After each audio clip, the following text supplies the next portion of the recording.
I think the whole debate about Celtic ethnicity that we're having for now roughly 3 decades is, well, based on fundamentally flawed logic.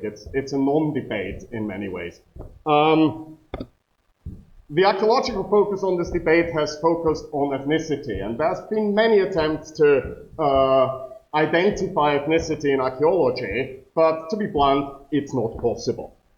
It's a social concept that we can't capture, because if we take sort of the anthropological definition, those who identify themselves, or possibly even are identified by others of the same group as Celts, which we've been tending to use in this archaeological debate, if you can't ask the people, you can't answer that question. And we can't ask them, so we can't. In stark contrast to this is, for instance, the linguistic definition. The linguistic definition is effectively a Celt is a speaker of a Celtic language. Now that can't be tested in much of antiquity either, but it can partially be tested because it is effectively based on observable criteria. But that definition has been, by some archaeologists quite explicitly, deemed not acceptable. I find that interesting. Now, I think the problem partially comes from a misapplication of post-colonialism to archaeology. Post-colonialism is something that we archaeologists have nicked from anthropology, much like we like to steal our concepts all the time from other disciplines. And I mean, the core concept in that, or the sort of general idea behind that, is letting themselves speak. The people that the anthropologist examines, an indigenous group somewhere, should be given a say in how they are studied. And that is quite sensible in many ways. The reasons for these for this tenet do vary, and there is a lot about political correctness involved in this as well, but there are good academic reasons. To use emic concepts or categories rather than etic categories in studying contemporary societies that define themselves in various different ways is essential for academic reasons, basically to avoid distorting oversimplifications. We call all the Indians Indians and lump them in a group, while those that we call Indians, which we can't do these days anymore anyway because it's a non-PC term, but they don't consider themselves a group, and therefore we're oversimplifying and lumping them into something they are not. Now that concept was directly applied to prehistory, without considering at all the context that we have in prehistory. And it's a very different context, because the one essential thing to use emic categorizations is to be able to ask people how they categorize themselves. And that is something that is essentially impossible in prehistory. So that has led to the argument that we have basically heard in a way made by John today as well, that there is no evidence that prehistoric Britons ever considered themselves or were considered by others to be Celts, or called themselves and were considered by others to be Celts. Now, letting themselves speak, as I said, is a quite nice principle, and it's reasonably sound in the ethnographic present. When you can ask people who you are talking about what they think of themselves. So it's a very, very applicable concept in the present. Even there, though, it is not necessarily overly reliable. Identity is a socio-cultural concept, and it cannot bind the scholar necessarily to a particular way of seeing the world. To put a rather pertinent example for this in this room, the Austrians and the Germans consider themselves to be absolutely, utterly, fundamentally different. No Austrian would ever consider himself to be a German. The Germans are the bad Austrians. And that's the point. They are Austrians, and the Austrians are Germans, because actually, if you look at much of what we have about the ways of life, the language, many things we do, Austrians and Germans, particularly Austrians and Southern Germans, aren't really different from each other. They are actually much more similar to each other than Southern Germans are to Northern Germans. So, well, saying I'm an Austrian and I hate the Germans, well, I don't. But anyway, doesn't say that I'm making a sensible statement in terms of observable cultural phenomena in material culture. It only says that I don't like the Germans, even though I do.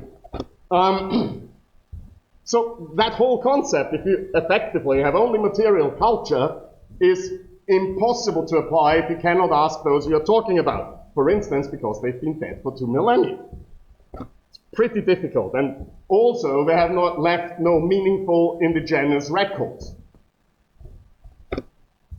So effectively, when we're talking about indigenous prehistory, that whole anthropological concept of ethnicity is inapplicable. We cannot use it because we have no evidence either way. Let's give me an example, because British has been used for the Britons, for the inhabitants of these islands, really.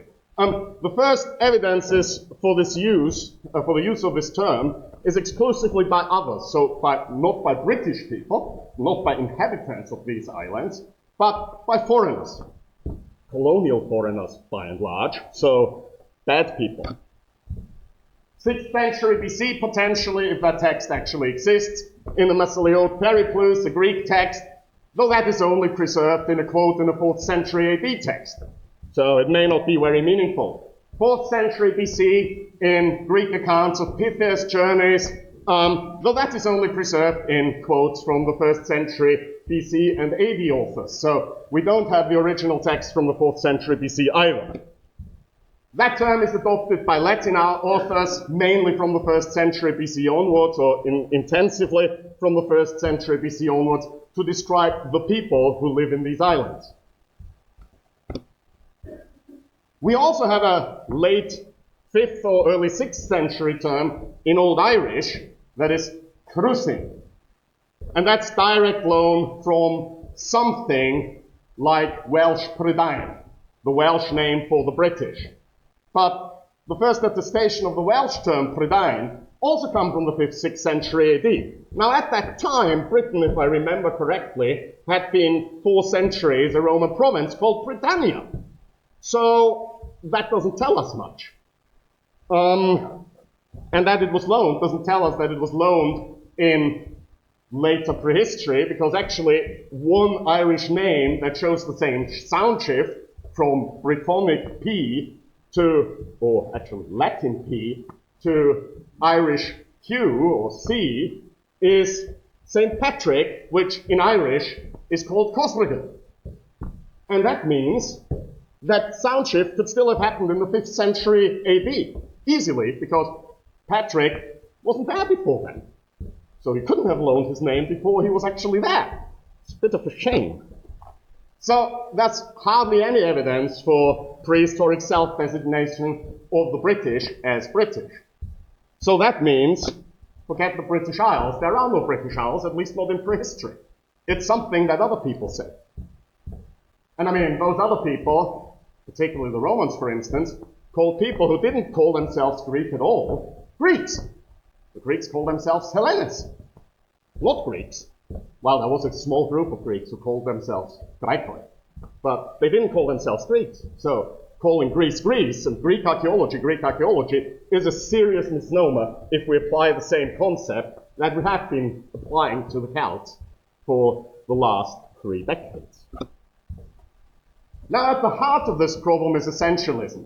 Aristotle argues, and incidentally, a Hellen, not a Greek, argues that since not all knowledge is demonstrable, because that would lead into an infinite regress, you would always have to demonstrate that the assumptions you make to make a demonstration are demonstrated as well, so it goes on forever. Some knowledge must be intuitive. He calls that primary premises. And primary premises, intuitive knowledge, is explicated in definitions. And that effectively to Aristotle means giving its right name to the thing. And that effectively again means identifying the characteristics that the thing must have to be the thing. The characteristics that are essential to it, so essentialism. In that rather magical worldview, actually, it's important to use the true name of the thing, because if not, things might get confused. So we cannot use this.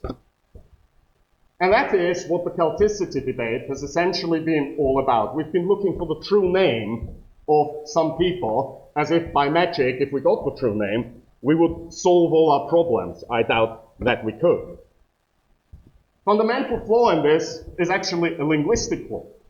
Language doesn't work like that, and that has been demonstrated by Wittgenstein in his Tractatus, shown by Popper in numerous works, and shown by many others since, again and again and again. And that's not linguists. That's epistemologists. Words, in the last analysis, are arbitrary signifiers. Of course, they have a history of use, and that history of use is relevant, but that doesn't define them. They're not the same as the thing they name. There are nothing like true names. There are only naming conventions. And those naming conventions we come up with. Names don't even need a thing to be meaningful. We can use them for fictional things. So things that do not exist at all. And they can still be perfectly meaningful. So names, or any words, are only always meaningful in their use. And their use is always in the present. It's what we do that defines them, not what somebody else did. What somebody else did might define our understanding of the words, but it's still how we use them that actually defines them. So what I'm arguing for is that we need to get away from those essentialist ideas and go to nominalist definitions. Definitions that do not describe the essential characteristics of a thing, that do not presume that there is an equation between the name and the thing, but rather provide a convenient shorthand. The linguistic definition actually is exactly that. Its Celt stands for speakers of languages which, for example, have an observable absence of an initial letter in words where similar or near identical words in other probably related languages have P, F, or V as initials, like in Latin pater, English father, German Vater, but Irish Arthur. Now, if every time I was talking about the Celts, I would need in linguistics to use that phrase, and that's already a massive abbreviation because there are, of course, many other characteristics that the linguists call characteristic Celtic features.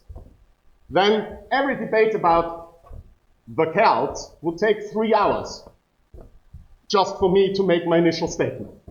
I would go on and go on and go on and define all those elements that I call Celtic. So the shorthand cuts down discussion time. And we can still explain to each other what someone using this shorthand means when he uses it. Because that's what our definition is for. The word X I use for long sentence. So, in effect, I use the name as something that has some or all of the observable features A, B, C, D, and so on. For those things that have those observable features, I use the name X. And that name is completely arbitrary. It can be Celts, it can be gummy bears, it can be a completely fictional word. It doesn't matter at all, as long as we can agree, as we use it, what it means. These features. Now, refusing another's nominalistic definition as not acceptable, as some scholars have done, because he isn't using the true name of the thing, is effectively a refusal to communicate. Because it presupposes that the refusnik, as I now call him, intuitively knows. So he can't prove it, he can't demonstrate it, but he intuitively knows as a primary premise what is true? X is D. X isn't A, X isn't B, X isn't C, X isn't E, it's D, and only D. And it also presupposes that the thing really exists. We can't just have made it up, it must be there, because otherwise it cannot have characteristic features. And that is effectively an unwillingness to communicate to the other, with the other. The other basically says, okay, I'm talking about this and this and this and this, and to not talk about this for endless amounts of time, I'm calling this and this and this and this Celt. While the refusenik says, whatever you say, when you use that word, you must mean with it what I mean. My understanding is the one that counts, not yours. I don't give a toss about yours. It's my understanding because I am right. I know what is true. I'm not looking for the truth. I'm not interested in talking with you. All I'm interested in is I know what is true. And that is rather inconvenient because in a scientific debate, we should try to understand what the other is saying rather than telling him, no, you're wrong. I know what is true. What you're saying is wrong. Before I can actually say that, I first need to understand what the other person says. If I don't understand what the other person says, or if I'm unwilling to accept that that person might use different categories, might define things differently than I, then the debate is useless from the start. It's unproductive scholasticism. And that is a serious problem in my opinion. Now the Celts is not a historical term. Keltoi might be, Galatai, Galli, Keltai. All those terms are historical terms. But last I looked, I didn't find a single ancient author who ever used the word Celt. I also didn't find any Celt in antiquity who ever used the word Celt. What they're using is in their own language, Keltai, Keltoi, whatever. So Celt isn't a historical term. Celt is a term that we came up with in effectively, well, one can discuss whether it's the 15th century or the early 18th century, but it doesn't really matter. We came up with it in modernity. It's not in the past. It's a name given in the present, well, present 500 years ago, by scholars to things which have observable features. Yeah. Like languages that have specific criteria, specific characteristics, like art that has specific characteristics, things that can actually be defined by each scholar as we like. It's the scholar's decision how he calls his material, not some ancient author's decision. And there's no need in this, and actually, for instance, the linguists that have been bashed about this endlessly, there's no need to assume that a thing like the Celts ever existed, and the linguists don't assume this.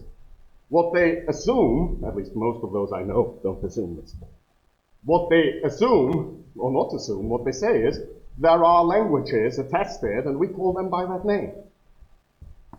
And in fact, I would say it's unlikely that anything like the Celts ever existed. Some people in antiquity might have called themselves Celts when they were talking with classical authors. After a while, they might have accepted that term for themselves and used it for themselves, much like when I say in English, I'm an Austrian, I'm not saying I'm Österreicher.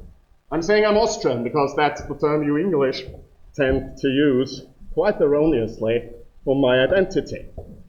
So, if that's unacceptable, that we define our terms, then let's stop talking because there's no point in it. Refusal to communicate will get us nowhere. Thank you very much.